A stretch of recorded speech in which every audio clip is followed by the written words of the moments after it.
Today, we're going to talk about the Blood Knight PvE build that uses 11 dashes. Basically, you just dash around and kill monsters near you.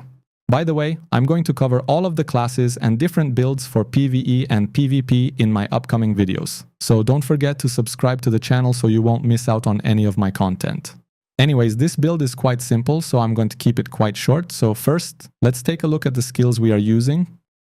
We have Whirling Strike, Spear Flurry, Swarm of Bats, Skewer, and for our primary attack we are using Shadow's Edge. Only thing you can pay attention to is to try to use Spear Flurry when you are closing the distance between packs of monsters instead of any other skill, because both Whirling Strike and Skewer deals damage to a wider area. You should use them to hit monsters, not for movement. Now let's check out our legendary items. For the headpiece we are using Siren's Grin. Whirling Strike maximum charge is increased by 1, which is quite important because this alone adds 3 more dashes because one charge has 3 dash stacks. For the chest we have Teeming Grotto. Swarm of Bats also destroys enemy armor, increasing the damage they take by 19% for 3 seconds.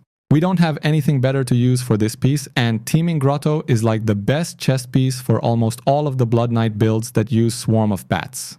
For the shoulders, we have Swamp Speaker. Swarm of Bats now engulfs you in a cloud of bats, continually damaging nearby enemies. For the pants, we are using Made to Wonder. Spear Flurry now causes you to dash forward, damaging all enemies in your path. Spear Flurry can be activated again up to 2 additional times. For the main hand, we have Indulgent Calligrapher.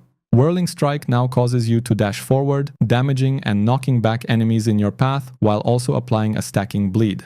Whirling Strike can be activated again up to 2 additional times, with the final strike hitting all nearby enemies and causing a knockup. For the offhand, we have Sprig of Hawthorn.